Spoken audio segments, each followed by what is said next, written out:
দ্বিতীয় জুমায় মহান আল্লাহ রাব্বুল আলামিন আমাদের কতিপয় সিয়ামধারী মুসলিম এবং মুসলিমাদেরকে মসজিদে জুমআর সালাত আদায়ের উদ্দেশ্যে হাজির হওয়ার সৌভাগ্য দান করেছেন।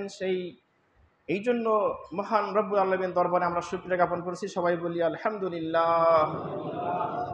অতঃপর লাখো কোটি দরুদ ও সালাম পেশ করছি নবী মুহাম্মদ, সবাই বলি সাল্লাল্লাহু আলাইহি ওয়াসাল্লামের উপর। আল্লাহুম্মা সাল্লি আলা মুহাম্মদ, আল্লাহুম্মা বারিক আলা মুহাম্মদ সাল্লাল্লাহু আলাইহি ওয়াসাল্লাম। ইয়া রাব্বুল আলামিন, তুমি কবুল মঞ্জুর করে নাও। সম্মানিত উপস্থিতি, পবিত্র রমজান মাসের বিভিন্ন দিক রয়েছে, পবিত্র রমজান মাসের বিভিন্ন নির্দেশনা রয়েছে, পবিত্র রমজান মাসের বিভিন্ন তাৎপর্য রয়েছে। পবিত্র রমজান মাস নবী মুহাম্মদ সাল্লাল্লাহু আলাইহি সাল্লামের উম্মতের জন্যই শুধু নয়, এই রমজান সিয়াম সাধনার মাস। সিয়াম সাধনা আদম আলাইহিস সালাম থেকে শুরু করে ঈসা আলাইহিস সালাম পর্যন্ত সমস্ত নবী এবং রাসূলদের উপর প্রতিষ্ঠিত ছিল। ঠিক আমি অনুরূপভাবে পবিত্র কোরআনের সূরা বাকারার ৫৫ নম্বর এবং ৫৬ নম্বর আয়াতের আলোকে অন্য নবী, বিশেষ করে যে নবীর কথা পবিত্র কোরআনের মধ্যে অহরহবার এসেছে, অসংখ্যবার এসেছে, যাকে বাদ দিলে বলতে গেলে কি যে মুসলিম বিশ্বের আর কিছুই থাকে না, নবীদের বংশের নবীদের মর্যাদার কোনো মর্যাদাই থাকে না বলতে গেলে চলে। ঠিক তেমন একটা নবীর সিয়াম সাধনা কেমন ছিল তার উপরে আলোচনার চেষ্টা রাখবো। ওমা তৌফিকি ইল্লা বিল্লাহ। সম্মানিত উপস্থিতি, এই নবীর নাম আয়াতের মধ্যে আপনারা শুনেছেন। ৫৫ নম্বর আয়াতে তিলাওয়াতের মধ্যে আপনারা নবীর নামটি শুনেছেন।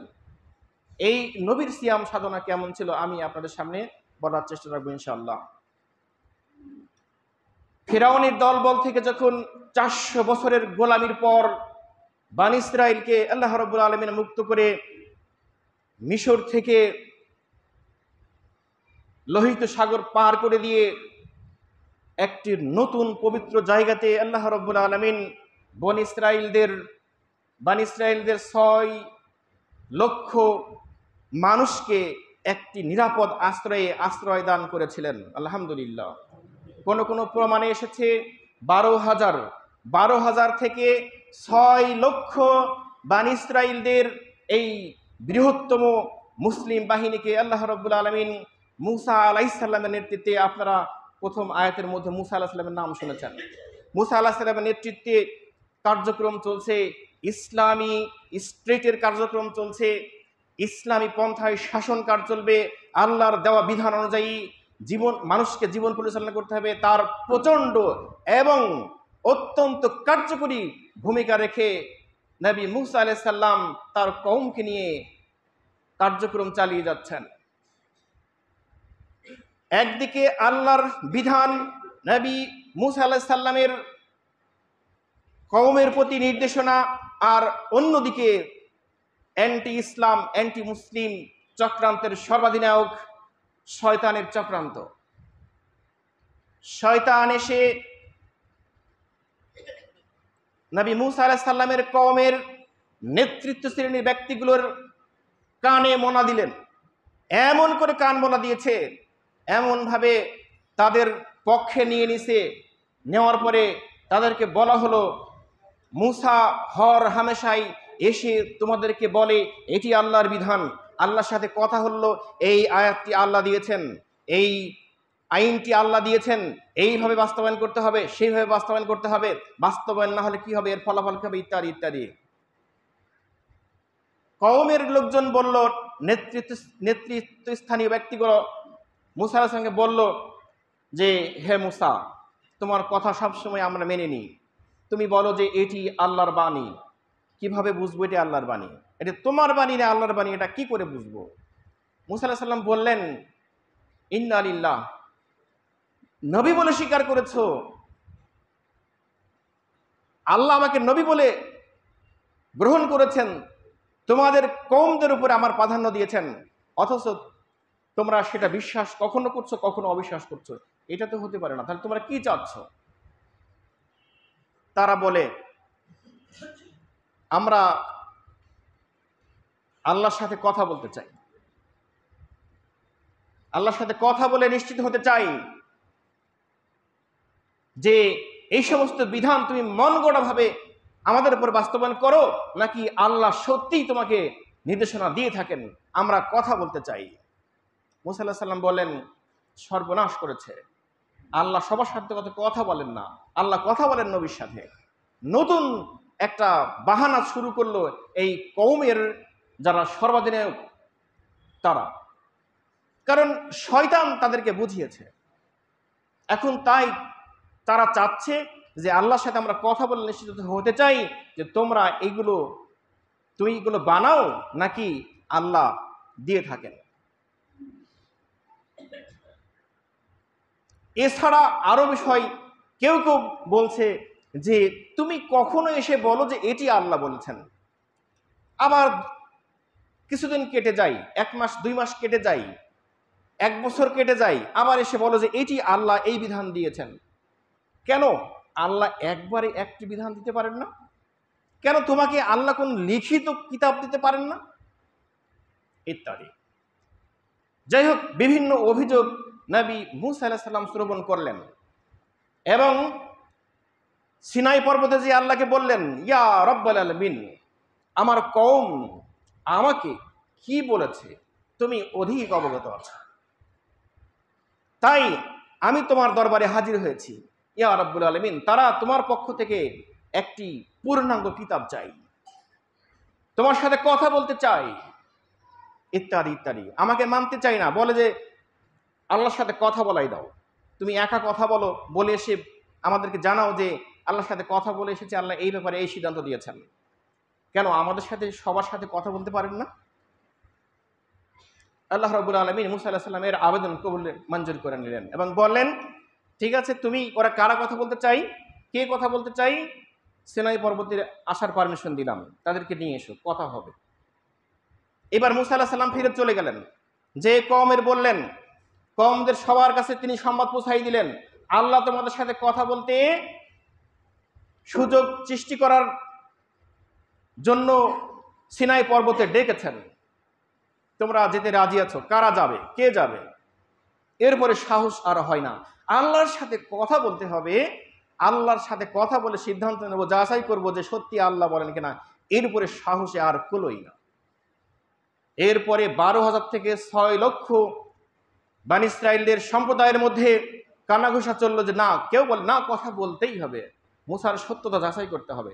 রাজ সাহসে আর কুলোই না। শেষ পর্যন্ত নেতা টাইপের 70 জন এক হলো, 12,000-এর মধ্যে থেকে 70 জন, অথবা 6 লক্ষের মধ্যে থেকে 70 জন রাজি হলো, অথবা সবাই সিদ্ধান্ত নিল যে এই 70 জন কথা বলাই পারদর্শী। আল্লাহর সাথে কথা বলতে তো হিম্মত লাগবে, কারণ মূসা কাউকে ভয় পায় না। আল্লাহর সাথে কথা বলার মতো আসলে সত্যিই যোগ্য মানুষ উনি বটে। বিশ্বাস তাদের ছিল, তারপর বিশ্বাস মাঝে মাঝে ভেঙে যায়, কারণ 400 বছরের গোলামি করেছে ফেরাউনের, 400 বছরের জেলখানায় বন্দি থেকে ওই মন মগজ সব ফেরাউন স্টাইলের হয়ে গেছে। এদেরকে ধোয়া মোছা করে, ব্রেন ওয়াশ করে সঠিক পথে নিয়ে আসার পরও আর থাকে না, মরিচা পড়ে যায়, শুধু মরিচা পড়ে যায়। যাক, 70 জন রাজি হয়ে গেল, যাবে, চলে আসলো সিনাই পর্বতে 70 জন। আল্লাহ রাব্বুল আলামিন সিনাই পর্বতে তাদের দাঁড় করাই দিলেন কথা বলার জন্য। এখন তারা প্রস্তুত হবে। হঠাৎ কথা বলা শুরু হয়ে গেল। আল্লাহ কথা বলছেন, আল্লাহ কথা বলছেন, সবাই কথা শুনতে পাচ্ছে, কিন্তু অবাক, এ কথা কিভাবে আসে, কে কথা বলে, কোথা থেকে কথা বলে, কেন কথা আসলো, একেবারে মন্ত্রমুগ্ধ, অবাক। 70 জন এত মন্ত্রমুগ্ধ হয়ে গেছে যে শুনতেই আছে, শুনতেই আছে, শুনতেই আছে, অন্তরে শুধু একটা বিষয়, আল্লাহ আরো কথা শুনতে চাই, আল্লাহ আরো কথা শুনতে চাই। আল্লাহ বলছেন যে মূসাকে নবী হিসেবে তোমাদের উপরে দেওয়া হয়েছে, মূসাকে যে কথা বলা হয় সেটা আমি বলে থাকি, আমি আল্লাহ মূসাকে নির্দেশনা দিই, সেগুলোই তোমাদের উপর বাস্তবায়ন করা হয়। তোমরা মূসার কোনো কথাকে অবিশ্বাস করার কোনো সুযোগ নিও না। নিরে তোমরা বিপদে পড়ে যাবে, তোমরা নিজের ধ্বংসের সম্মুখীন হয়ে যাবে। আল্লাহ কথা বলছেন, কথা বলছেন, কথা বলছেন, এত মধুর কথা, এত চমৎকার কথা আর কোথাও কোনো দিন তারা শোনেনি, শুনতেই আছে। আমরা একটা যদি ভালো সুরের কোনো কোরআনের তেলাওয়াত কারো কাছ থেকে শুনি, মন চায় আরেকটা শুনি, আরেকটা শুনি। নবী মুহাম্মদ সাল্লাল্লাহু আলাইহি ওয়াসাল্লাম যখন কোরআন তেলাওয়াত করতেন, মুশরিক কাফের বেঈমান পথ দিয়ে যে যাইতো তার যাওয়া বন্ধ হয়ে যেত। কি বলে, কি পড়ে, এই মুহাম্মদ তো জ্ঞানী না, লিখতে পারে না, পড়তে পারে না, কি বলে, আসলেই অন্তরের কাছে হার মেনে যায় যে যা বলে সত্যি আসলে ওর না, এটা আল্লাহরই বাণী, অন্য কিছু নয়। স্বীকার করে অন্তরে, কিন্তু মুখে বাস্তবায়ন করতে পারে না। অসংখ্য প্রমাণ আছে যে বড় বড় যাদের আবু লাহাব, আবু জাহিল, উতবা, সাইবা, হিন্দা মহিলাদের মধ্যে এরা চুপে চুপে গোপনে গোপনে ঠিক থাকতে পারতো না, সুরের মোহে পাগল হয়ে যেত। এই সুর শোনার জন্য রাতের গভীরে নিজের শয্যা ছাড়ে পালাই আসতো। ইসলাম গ্রহণ করেন নাই, ভাগ্যে ইসলাম গ্রহণ হয় নাই, কিন্তু সুরের কাছে পাগল ছিল। কেন? নবী মুহাম্মদ সাল্লাল্লাহু আলাইহি ওয়াসাল্লাম সুরটা পছন্দ করতে, ভালো লাগতো তাই, অন্য তো কেউ না, আমাদেরই তো সন্তান। বুঝতে হবে তাহলে আল্লাহর কথা কেমন কেমন হতে পারে। হঠাৎ কথা বলা বন্ধ হয়ে গেল, এরা খুঁজে বেড়াচ্ছে কিরে কথাটা গেল কোথায়, কথা গেল, পাগলের মতো খুঁজে বেড়াচ্ছে যে আরো শুনতে চাই, আরো শুনতে চাই, কিন্তু কথা তো নাই, কথা শেষ। যাক, যখন মূলত একটা স্বাভাবিক পর্যায়ে ফিরে আসতে, যাক কথা আল্লাহ শেষ হয়ে গেছে, এখন তো আর কথা পাওয়া যাবে না, কথা আল্লাহর শেষ। মুসা আলাইহিস সালাম বললেন, তোমরা চুপ করো, শান্ত হও, আল্লাহর কথা শেষ, এবার সিদ্ধান্ত নাও, চলো ফিরে যাই। শয়তান এসে আবার ৭০ জনকে এমন ভাবে অ্যাটাক করলো, সবার সিদ্ধান্ত, নাও আমরা ফিরে যাব না। কেন ফিরে যাবে না? নতুন সিদ্ধান্ত। কি সিদ্ধান্ত? শয়তান এসে চক্রান্ত দিয়েছে। কার সাথে কথা বললাম? কথা কি মুসার সাথে বললাম না মুসার রবের সাথে বললাম? প্রমাণ আছে, দেখেছো? মুসার সাথে কথা বলছো, দেখো মুসার সাথে কথা বলছো, মুসাকে দেখতে পাচ্ছ। তুমি একজনের সাথে আরেকজনের কথা বলছো, দেখতে পাচ্ছ, কথা হচ্ছে, কই আল্লাহকে দেখা দিয়েছে? মুসার ওটা জাদু, মুসার জাদু, নাউজুবিল্লাহ। ৭০ জনের মন অন্তর ঘুরে গেছে। ৭০ জনই বলে যে তাই তো, কার সাথে কথা বললাম? মুসা এইভাবে জাদু করলো আমাদেরকে, সিনাই পর্বতে এসে আমাদেরকে জাদু করলো, জাদুর মহে আক্রান্ত করে আমাদের কথা শোনালো। সবার একই কথা, মুসা আমরা বুঝতে পেরেছি তোমার জাদু, তুমি যে জাদু করেছো, জাদু দিয়ে কথা শোনাইছো, এটা তো আমাদের ওখানে শোনাতে পারতে, এখানে অনেক কষ্ট করে নিয়ে আসার কি দরকার ছিল? তো কি বলতে চাও? তারা বলে যে আল্লাহর সাথে কথা বলেছি, নিশ্চিত হবে কথা আল্লাহই বলেছেন কিনা। কিভাবে নিশ্চিত হতে চাও? আল্লাহকে ডাকো, আমাদের সামনে আল্লাহ দাঁড়াবে, আমরা দেখব, দেখে নিশ্চিত হবো আল্লাহ কথা বলবে, আল্লাহর কথা দেখে নিশ্চিত হবে আল্লাহ কথা বলেছেন। মুসা আলাইহিস সালাম মাথায় হাত দিলেন, রাগে গড়গড় করতে করতে টুপি নিচে পড়ে গেছে, চুলগুলো খাড়া হয়ে যেত রাগ হলে। তিনি বললেন যে মানে ইচ্ছে হচ্ছে যে ৭০ জনকেই আমি গলা টিপে অথবা একেবারে থাপ্পড় দিয়ে এক একটাকে এক এক ধরনের শাস্তি দিয়ে আমি এখানে খুন করে ফেলি। এত রাগ তার হয়ে গেছে। নবীর রাগ যেখানে হয় সেখানে আল্লাহ সহ্য করেন না। আল্লাহ বললেন যে আমার নবী রেগে গেছে একজন মানবীয় চরিত্রের, আর আমিও ছেড়ে দিতে পারি না।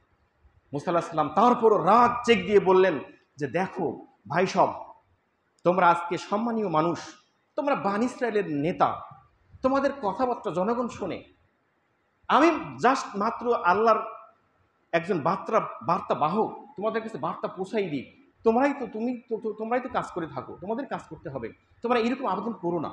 দেখো আমি এরকম ভুল একবার করেছিলাম, ভুল না সঠিক সেটা আল্লাহ ভালো জানেন, তবে আমি যে ভুল করেছিলাম সেটা আমি আল্লাহর কাছে তওবা করে নিয়েছি। আল্লাহকে দেখা যাবে না, আল্লাহকে এই পৃথিবীর যে চোখের মেগাপিক্সেল আল্লাহ দিয়েছেন, এই চোখের মেগাপিক্সেল দিয়ে আল্লাহকে দেখা যাবে না, এভাবে আমিই করেছিলাম। শেষ পর্যন্ত আমি সেখান থেকে ফিরে এসেছি, আমি ভয় পেয়েছি, আল্লাহর গজবে আমি শেষ হয়ে যেতে যাচ্ছিলাম। যাই হোক, তোমরা এই দাবি করো না। মুসা আলাইহিস সালাম ব্যাখ্যা করলেন, তারা ব্যাখ্যা মানল না, যে মুসা তোমার ওসব ব্যাখ্যা রাখো, আল্লাহকে দেখতেই চাই। মুসা আলাইহিস সালাম কি বলবেন, কি করবেন, একেবারে তিনি কর্তব্য বিমূঢ় হয়ে পড়লেন। ইতোমধ্যে আল্লাহ রাব্বুল আলামিনের সিদ্ধান্ত চূড়ান্ত হয়ে গেল। কি সিদ্ধান্ত চূড়ান্ত হয়ে গেল? ওরা কি বলল? আল্লাহ বলছেন, ওয়া ইয কুলতুম ইয়া মূসা লান নু'মিনা লাক, তারা বলছে, মুসা তোমাকেও মানি না, তোমার উপরে ঈমানও আনবো না। এতক্ষণ যা করেছো মেনে নিয়েছি, কিন্তু এখন আর মানবো না। মানবো না। কেন মানবা না? কি মানবা না? হাত্তা নারাল্লাহু জাহারাতান ফাআখাযাতকুমুস সাইকা। হাত্তা নারাল্লাহু জাহারা, জাহরা মানে প্রকাশ্যে, সামনে, সম্মুখে দেখা। বলছে যে হাত্তা, যতক্ষণ পর্যন্ত না আল্লাহ জাহরা, আল্লাহকে সামনে দেখছি, ততক্ষণ পর্যন্ত তোমাকেও মানবো না, আল্লাহকেও মানবো না। আর আল্লাহ বলছেন যে ফাআখাযাতকুমুস সাইকা, আর আমি কি করলাম? আমি ভয়ানক, যে ভয়াবহ গজবের কাছে আর কেউ টিকতে পারে না, কেউ সম্ভাবনা নেই, একটা পরিচিত গজব আমি পাঠিয়ে দিলাম। কি পাঠালাম? ফাআখাযাতকুমুস সাইকা, আমি প্রচন্ড বজ্রপাত নিক্ষেপ করলাম, বিদ্যুতের চমক নিক্ষেপ করলাম। আপনার ডিকশনারি খুলে দেখবেন, ফাআখাযাতকুমুস সাইকা, আল্লাহ বলছে আমি বজ্রপাত নিক্ষেপ করলাম 70 জনের উপর। বজ্রপাত এমনভাবে অ্যাটাক করলো, এক একজন এক এক স্টাইলে ছটফট করতে করতে তাদের শরীর থেকে প্রাণ বের হয়ে চলে গেছে। আর মুসা আলাইহিস সালাম কি করলেন? ওয়া আনতুম তানজুরুন, আল্লাহ বলছেন যে তোমরা ওগুলো দেখেছিলে। কে দেখেছিলেন? আল্লাহ বলছেন তোমরা, তুমি, আপনি, আপনারা দেখেছিলেন। তুমি দেখেছিলেন, তোমরা দেখেছিলেন, আপনি দেখেছিলেন, আপনারা দেখেছিলেন। কারা তারা? সেখানে মুসা আলাইহিস সালাম ছিল, সেখানে ফেরেশতারা ছিল, সেখানে জিন ছিল, যারা পশু পাখি সবাই দেখেছে। শুধু এই 70 জনের যে কিভাবে মৃত্যু হচ্ছে, ছটফট করতে করতে প্রচন্ড গজবের শিকার হয়ে যে মারা যাচ্ছে, একের পর এক যে মারা যাচ্ছে, এই মারা যাওয়ার বিষয়গুলো আল্লাহ বলছেন তোমরা সেগুলো দেখেছিলে। আর আল্লাহ ফার্স্টে বলেছেন ওয়া ইয কুনতুম, অর্থাৎ আপনি স্মরণ করুন তো। কাকে বলছেন? নবী মুহাম্মদ সাল্লাল্লাহু আলাইহি ওয়াসাল্লামকে বলছেন স্মরণ করুন। এই ঘটনা ঘটেছিল। একটা বিষয় খেয়াল করবেন, যেখানেই পবিত্র কোরআনের মধ্যে আল্লাহ বলছেন যে আপনি এই বিষয়টা স্মরণ করুন তো, অথবা বলছেন যে আপনি কি এই বিষয়ে জানেন, বলার সাথে সাথে নবী মুহাম্মদ সাল্লাল্লাহু আলাইহি সাল্লামের অন্তরে এমন একটা মেমোরি কার্ড সেট করে দেওয়া হয়, এমন একটা ভিডিও পিকচার সেট করে দেওয়া হয়, বলার সাথে সাথে আল্লাহ বলতে থাকেন আর ওগুলো এমন পিকচার হয়ে যায় তিনি স্বচক্ষে একদম দেখছেন, এরকম ঘটনা ঘটে যায়। আর যখনই আল্লাহ বললেন যে আপনি স্মরণ করুন তো, ওয়া ইয কুনতুম ইয়া মুসা, মুসাকে যখন বললো তারা সেই বিষয়টা স্মরণ করুন তো, আল্লাহ কাকে বলছেন? ওই মৌসুমে বলছেন। আর নবী মুহাম্মদ সাল্লাল্লাহু আলাইহি ওয়াসাল্লামের অন্তরে সব কিছু ভেসে আসলো, পুরো ভিডিও চিত্রের মতো ভেসে আসলো। ভেসে আসলে তিনি এই ঘটনা সব দেখে ফেললেন। যাক, 70 জনের মৃত্যু হয়ে গেল। আল্লাহ বললেন যে একজনেরও এখানে বেঁচে থাকার অধিকার হারিয়ে ফেলেছে, একজনকেও এখানে বেঁচে থাকার কোনো সুযোগ দেওয়া হবে না, কারণ এরা বারবার বেঈমানি করেছে, আল্লাহ এবং আল্লাহ রাসূলের সাথে এরা চক্রান্ত করেছে। মুসা আলাইহিস সালাম ভয় পেয়ে গেলেন, দৃশ্য দেখে ভয় পেয়ে গেলেন। ভয় পাওয়ারই কথা, কারণ তিনি একজন এজ এ ন্যাচারাল, তিনি একজন মানুষ। যখন নবিয়তের কোনো পিকচার অন্তরে থাকে তখন সেটা আল্লাহ যেভাবে দেন সেভাবে। যখন স্বাভাবিক অ্যাজিজুয়াল মানুষ, তখন মানুষের গুণাবলী তার মধ্যে ফুটে ওঠে। তিনি ভয় পেয়ে গেলেন, কেন? তার তো সে মানুষ, স্বাভাবিক মানুষ, মানুষের গুণাবলী তিনি ভয় পেয়ে গেলেন। তিনি ভাবছেন, আল্লাহ আমি এখন কি করব? 70 জন অপরাধ করলো, অপরাধের শাস্তি তুমি দিয়েছো, একেবারে সঠিক শাস্তি তুমি দিয়েছো, যেটা আমার অন্তরে জেগেছিল, তুমি সেই শাস্তি তাদেরকে দিয়েছো। কিন্তু আল্লাহ আমি এখন ফিরে যাব কি করে?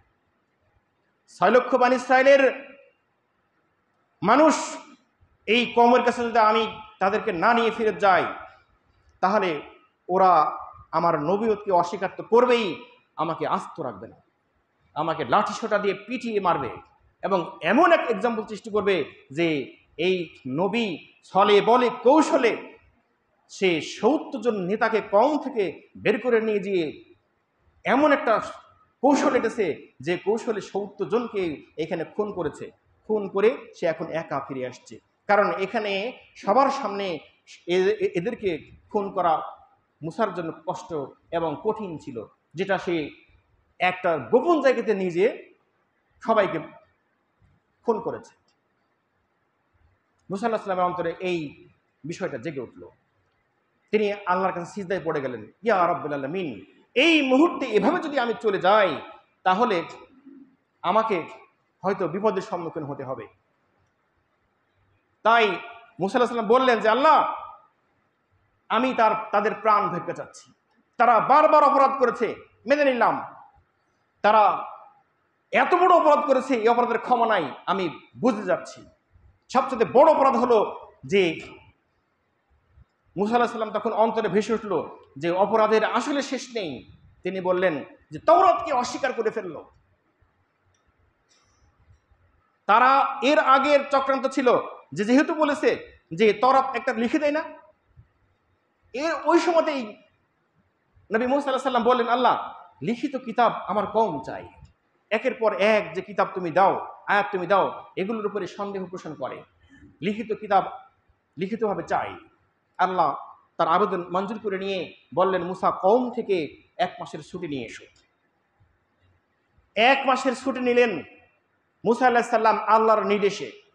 হারুন আলাইহিস সালামকে দায়িত্ব দিলেন যে 1 মাসের ছুটি নিলাম, যেখানে যেভাবে করে ইসলাম আল্লাহর আইন প্রতিষ্ঠিত আছে সেইভাবে করে যেন প্রতিষ্ঠিত থাকে, নির্দেশনা দিয়ে তিনি ছুটি নিয়ে আসলেন যে তোমাদের দাবি আল্লাহ বাস্তবায়ন করবেন কিনা সেটা চূড়ান্ত ফাইসালা জন্য আল্লাহ আমাকে ডেকে পাঠিয়েছেন।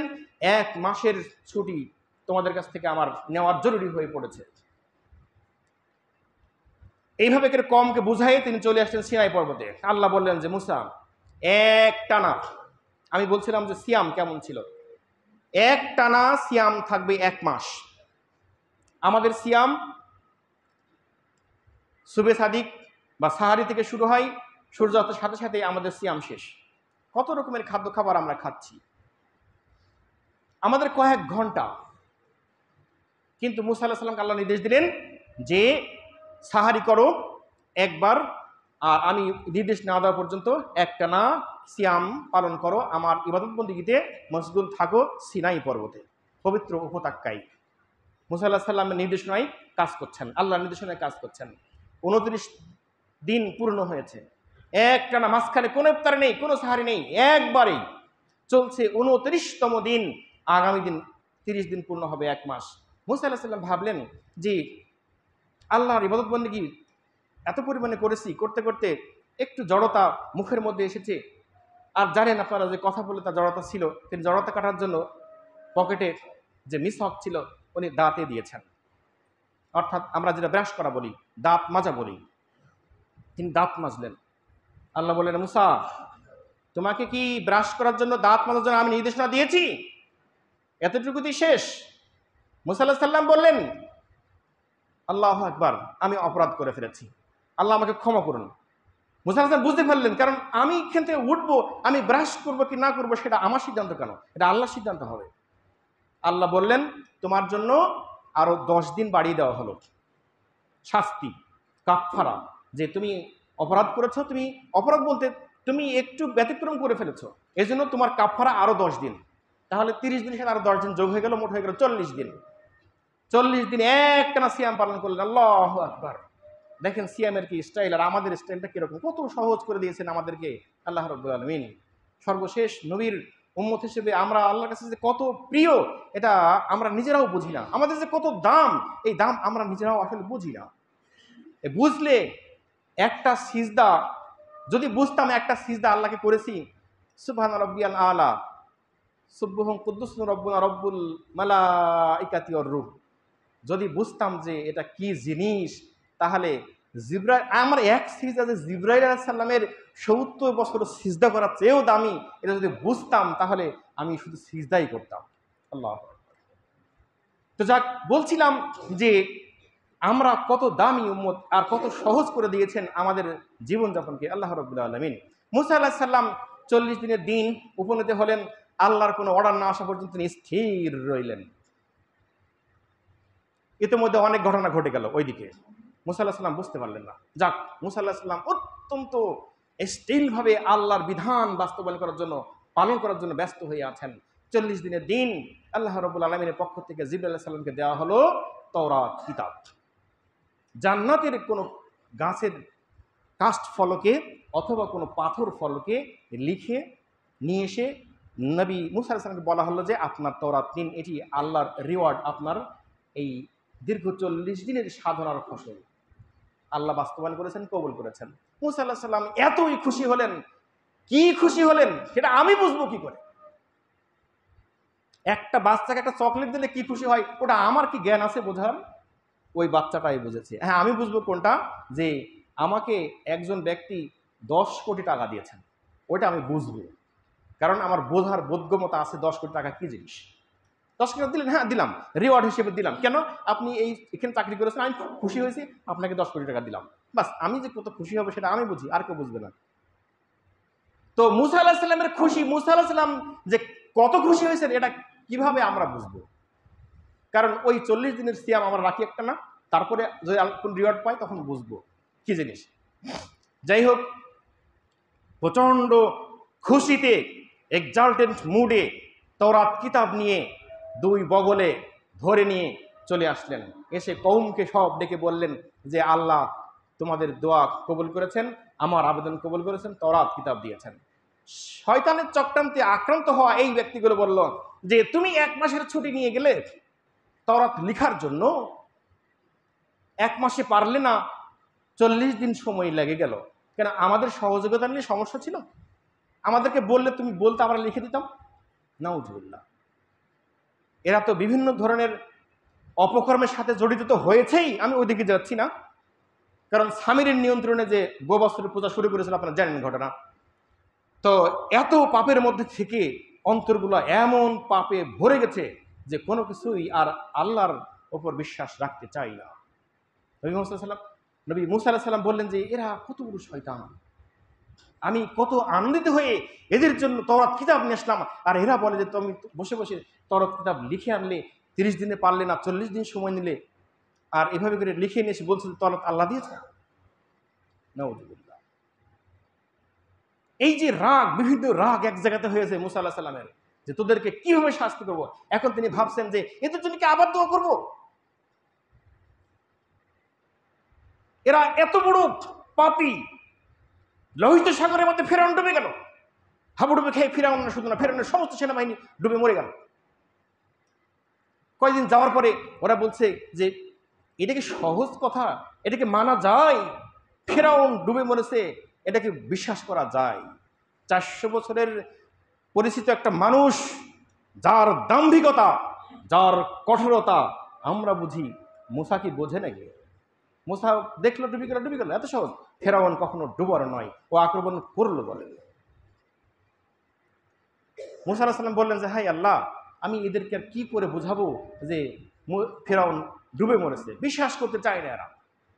এরা বললো যে তাহলে দেখতে চাই, স্বচক্ষে দেখতে চাই, এখন তুমি লাশ দেখাও। আল্লাহ বললেন নিয়ে এসো, লোহিত সাগরে পাড়ে নিয়ে এসো। যারা যারা চাইলো গেল, লোহিত সাগরের পাশে দাঁড়ায় আছে। আল্লাহর অর্ডার করলেন সাগরের পানিকে, সাগরের পানি ঝাপটা দিয়ে ঝড় তুলে ফেরাউনকে সামনে দিয়ে দেখলো লাশ পড়ে আছে। তারপরে আবার লাশ চলে গেল, স্বচক্ষে দেখলো যে হ্যাঁ লাশ। এভাবে করে যেই জায়গাটার নাম জাবালে ফেরাউন, এখন অনেকে আপনারা গেছেন, যারা হাজিরা হজ করেছেন তারা গেছেন, জাবালে ফেরাউন জায়গাটির নাম। ওইখানে স্বচক্ষে দেখানো হয়েছিল ফেরাউনের লাশটাকে। ফালিয়াউমা নুনাজ্জিকা বিবাদানিকা লিতাকুনা লিমান খালফাকা আয়া। সূরা ইউনূসের 92 নম্বর আয়াতে আল্লাহ বলেছেন এই ঘটনাটি, যে ফেরাউনকে আমি লাশটা অক্ষত অবস্থায় লিখে দিয়েছি প্রত্নতাত্ত্বিক নিদর্শন হিসেবে, যেন মানুষ জ্ঞান অর্জন করতে পারে। আল্লাহ বলছেন লা গাফিলুন, কিন্তু মানুষ বড়ই গাফেল, মানুষ বড়ই অকৃতজ্ঞ, এগুলো বোঝে না। যাক, এইবার মুসা আলাইহিস সালাম বলছে যে এত বড় বড় অপরাধ তোমরা করেছো, এরপরও তিনি চাচ্ছেন যে হ্যাঁ আল্লাহ 70 জন মারা গেল, এখন এদের জন্য দোয়া আমাকে করতেই হচ্ছে, তারপর দোয়া করতে হচ্ছে। দোয়া না করে পারলেন না, সিজদায় পড়ে গেলেন, আল্লাহ এদের প্রাণ ভিক্ষা চাই। আল্লাহ বলছেন কি সুম্মা বা'আসনাকুম মিন বা'দি মাউতিকুম। 56 নম্বর আয়াতে আল্লাহ বলছেন, সূরা বাকারা 56 নম্বর আয়াতে, অতঃপর আমি কি করলাম, অতঃপর আমি তাদেরকে প্রাণ ফিরিয়ে দিলাম। ওরা তখন প্রাণ পেয়ে জেগে উঠলো, কেন প্রাণ ফিরিয়ে দিলাম? মুসার দোয়া কবুল করলাম আর প্রাণ ফিরিয়ে দিয়ে কি বললাম? লাআল্লাকুম তাশকুরুন, যেন এরা শুকরিয়া আদায় করতে পারে। শুকরিয়া আদায় করার সুযোগ করে দিলাম। পৃথিবীর জমিনের উপরে আল্লাহ মৃত্যু দিয়ে এই ৭০ জনেরই প্রাণ শুধু ফিরে দিয়েছেন, আর কারো নয়, কারো নয়। মৃত্যুর সময় যখন এগিয়ে আসে তখন প্রত্যেকে আমরা বলতে থাকি, আল্লাহ আর একটুখানি সময় দাও, তোমার বিধান বাস্তবায়ন করতে আমার প্রাণ দিয়ে কি করতে হয় আমি একবার দেখে আসি। সারা পৃথিবীর জমিনের উপরে আমি ঘুরবো তোমার বিধান নিয়ে, জিহাদ নিয়ে, আমি মানুষকে বোঝাই এই ছাড়বো, একটু সুযোগ দাও। নো নেভার, কখনোই সুযোগ আর দেওয়া হবে না। শেষ পর্যন্ত আল্লাহর কাছে আমাদের আবেদন হবে যে আল্লাহ মাত্র 1 মিনিট কথা বলার সুযোগ দাও। যে সম্পদ আমাকে দিয়েছো, যে ধন সম্পদ আমার নিয়ন্ত্রণে দিয়েছিলে, আমি শুধু খালি বলবো যে আমি সব তোমার দিনের খাতিরে বন্টন করে দিলাম, ফিসাবিল্লাহ সব দিয়ে দিলাম, এইটুকু বলার সুযোগ দাও। আল্লাহ নো, কখনোই না। ফেরাউন যখন বলল যে আল্লাহ ইমান তো আমি আনলাম, আমি ইমান নিয়ে এসেছি, সূরা ইউনূসের ৯১ নম্বর আয়াত, ৯০ এবং ৯১ আয়াতে আল্লাহ বলছেন যে, তখন বলছে যে আমি ইমান আনলাম তো, আল্লাহ আমি ইমান নিয়ে আসলাম, হ্যাঁ তোমার উপর ইমান নিয়ে আসলাম। আল্লাহ শুনলেন না। এখন আল্লাহ বলছে এখন তুমি ইমান নিয়ে এসছো, যা তোমার সাথে সেই ইমানের বিষয়টা বিচ্ছিন্ন করে দেওয়া হয়েছে। তখন বলছেন যে আচ্ছা যদি ডাইরেক্ট বলে হলো না, তাহলে তখন বলছে যে আল্লাহ মুসার রব তুমি, হারুনের রব তুমি, মুসা এবং হারুনের রব আল্লাহ, তোমার উপর আমি ইমান নিয়ে আসলাম। হ্যাঁ ইমান নিয়ে আসলাম তো। আল্লাহ বললেন কখনোই না, তোমাকে আর কোনো সুযোগ দেওয়া হবে না। আল্লাহ দেন নাই। এরকম সুযোগ সৃষ্টি হয়ে গেলে আর আল্লাহ সুযোগ দেন নাই। কিন্তু এই ৭০ জনের জন্য ব্যতিক্রম ছিল। এরা উঠল, উঠে আল্লাহ শুকরিয়া আদায় করলো, পরিপূর্ণভাবে মেনে নিল যে তাওরাত আল্লাহর দেওয়া বিধান, আল্লাহ কথা বলেছিলেন, এই চোখে আল্লাহকে দেখা যাবে না। পরিপূর্ণভাবে এটা বিশ্বাস করে নিয়ে এইবার মুসা আল্লাহ সাল্লামের সাথে ফিরে আসলেন কওমের কাছে। ফিরে এসে কিছুদিন যাওয়ার পর এই ইনাদের মধ্যে একজন ছিল ইউশা বিন নুন। তিনি খুব মুসা আল্লাহ সাল্লামের অনুকরণ প্রিয় ছিলেন, যেখানে যাইতেন তিনি সঙ্গে সঙ্গে থাকতেন। ইউশা বিন নুন তিনি তাদেরকে ফিরে আসার আগেই বেশ সুন্দর একটা সম্বোধনা আয়োজন করলেন এবং বেশ ঠিকঠাক সুন্দরভাবে পরিবেশ চলছে। এবং মুসা আলাইহিস সালাম ইউশা বিন নুনকে বললেন যে তুমি তদারকি করবা, এরা বিধান ঠিকমতো মেনে চলছে কিনা, কওমকে ঠিকভাবে নির্দেশনা দিচ্ছে কিনা, তাওরাত বাস্তবায়ন করার জন্য যে প্রচেষ্টা সেটা ঠিকমতো বাস্তবায়ন করছে কিনা। ইউশা বিন নুন আলাইহিস তখনও নবী হন নাই। মুসা আলাইহিস সালাম এসে বললেন, ইয়া রাসূলুল্লাহ, এরা নতুন কথা বলে। কি বলে? যে বিধান যেটা একটু জটিল সেটা বাদ দিলে হবে, যেটা সহজ সেটা মেনে নাও। আল্লাহ বলছেন আল্লাহর বিধান যেটাকে সহজ মনে করে সেটা মানবে, যেটা কঠিন সেটা ছেড়ে দেবে, এটা তো বিধান নয়, আল্লাহ বলেছেন। আর তারা বলছে যে আরে না, আল্লাহ এই কথা বলেছেন, আমরা শুনেছি, যে যেটা যদি কঠিন মনে হয় সেটা ছেড়ে দিও, যেটা সহজ সেটা মেনে নিও। মুসা আলাইহিস সালাম বললেন যে ইউশা তুমি কি এটা শুনেছো? যে হ্যাঁ ইয়া রাসূলুল্লাহ আমি শুনেছি, এই কথাই তারা বলে। মুসা আলাইহিস সালাম বললেন যে এরা গজব থেকে বেঁচে প্রাণ নিয়ে এসে এরপরও আল্লাহর কাছে বেঈমানি করছে এইভাবে করে, এদেরকে এখন নতুন একটা কার্যক্রম দেওয়া হবে, এখানে এই কার্যক্রমের সাথে যদি বেঈমানি যদি করে তাহলে আল্লাহর শাস্তি চরমভাবে আসবে। সামনে টার্গেটটা কি? সামনে লোহিত সাগর থেকে পার করে, মিশর থেকে পার করে নতুন একটা জায়গাতে আল্লাহ রেখেছেন, প্রশিক্ষণ দেওয়াচ্ছেন যে প্যালেস্টাইন জয় করতে হবে। প্যালেস্টাইন আমালিকা বংশের নিয়ন্ত্রণে। ওরা যখন প্যালেস্টাইন থেকে চলে এসেছিল তখন নতুন একটা শক্তি, যেই শক্তি প্যালেস্টাইনকে দখল করেছে, বাইতুল মাকদিসকে, মাসজিদুল আকসাকে দখল করেছে, সেখান থেকে শত্রু মুক্ত করতে হবে। আল্লাহর বিধান তওরাতে দিলেন যে তোমরা এগিয়ে যাও, এখনো তোমরা পবিত্র জায়গাতে পৌঁছাওনি, তোমাদেরকে পৌঁছাতে হবে, এগিয়ে যাও। এরা আর যায় না, এটা কঠিন কাজ। কি কাজ? তওরাতে আল্লাহ বলে দিয়েছে যে তোমাদেরকে পবিত্র ভূমি আমি দেব, এগিয়ে যাও, তোমরা প্যালেস্টাইনে এগিয়ে যাও, বাইতুল মাকদিসে এগিয়ে যাও, মাসজিদুল আকসার পর্যন্ত যাও। এরা আর যায় না। কেন যায় না? ইউশা বিন নুন এবং আরও কয়েকজন ব্যক্তিকে পাঠালেন মুসা আলাইহিস সালাম যে নিয়ন্ত্রণটা কাদের হাতে আছে দেখে আসো। এরা কেমন? এরা এমনই একটা বোকাশোকা। ইউশা বিন নুন খুব, যেহেতু তার বিচক্ষণতা আলাদা ছিল, তিনি গেলেন, কথা বললেন, যেভাবে করে প্রশিক্ষণ দিয়ে পাঠালেন মুসা আলাইহিস সালাম, ওরা যাই সব এলোমেলো করে ফেলল। এলোমেলো করলে ফেরাতে এরা সব আটকা পড়ে গেল, ধরা পড়ে শাসকের কাছে নিয়ে গেলো যে এদেরকে কতল করতে হবে, এদেরকে ছেড়ে দেওয়া যাবে না, এরা আমাদের শত্রু। জেলখানায় যে এমন আচরণ করলো, যে আচরণে শাসক বুঝতে পারলেন না, পাগল, ছেড়ে দেব, কোথা থেকে কে ধরে আনছে, যাক ছেড়ে দিল। যাক আল্লাহ ভাবে করে ওদেরকে ফেরত নিয়ে আসলো। কিন্তু এই যে একটা জিহাদের মানে, জিহাদটাকে ওরা কঠিন মনে করলো। জিহাদ কঠিন মানে কি, যে প্যালেস্টাইন দখল করতে হবে, তোমরা এখন এগিয়ে যাবে, সাহায্য করবে না আল্লাহ প্রচন্ড রেগে গেলেন।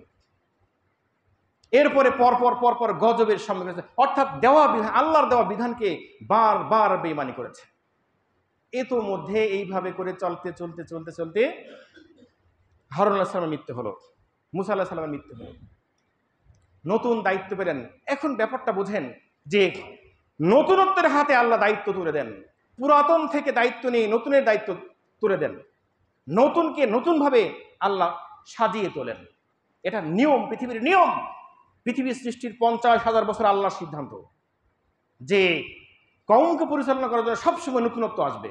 ইন্না ইদ্দাতাশ শুহুরি ইনদাল্লাহি 12 শাহরান ফি কিতাবিল্লাহ। আল্লাহ কিতাবে এইভাবে করে 50,000 বছর আগে যে সিদ্ধান্ত দিয়েছেন, যে সময় দিয়েছেন, 12টি মাসকে সাজিয়েছেন, আর এই সাজানোর মধ্যে মানুষকেও সুন্দর করে সাজিয়েছেন। কখন কে নেতৃত্ব দেবে? কারণ মুসা আলাইহিস সালাম, হারুন আলাইহিস সালাম কওমদের সাথে বারবার বেঈমানি করাতে পেরে উঠলেন না। শেষ পর্যন্ত আল্লাহর হুকুম চলে আসলো, তাদেরকে বিদায় নিতে হলো।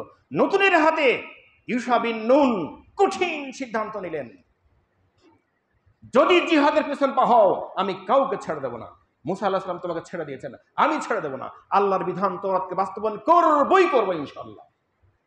কারণ আল্লাহ আমাদের সাথে আছেন, আল্লাহ আমার সাথে আছেন।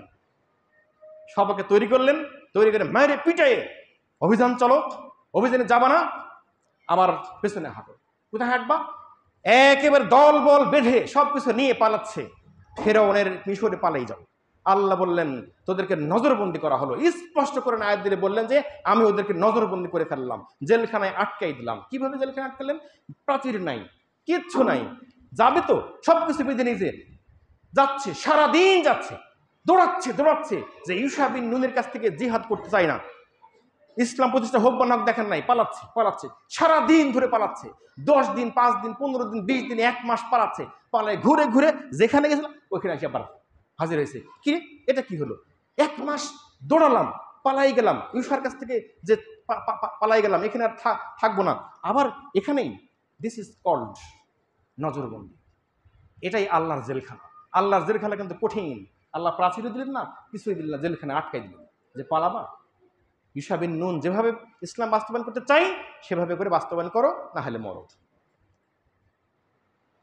যাক, আমি এখন আপনাদেরকে বলতে চাচ্ছি এটাই যে পবিত্র রমজান মাস আল্লাহ রাব্বুল আলামিন আমাদেরকে দিয়েছেন, এমন সুন্দর বিধান দিয়েছেন, বিধানের কোনো কমতি নেই, কোনো অস্পষ্টতা নেই।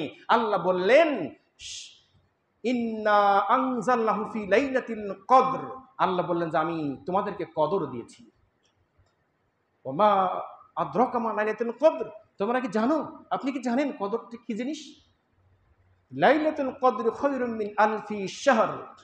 আল্লাহ বললেন যে কদর হলো 1000 মাসের চেয়ে উত্তম একটা রজনী, এইটা রমজান মাসে আছে।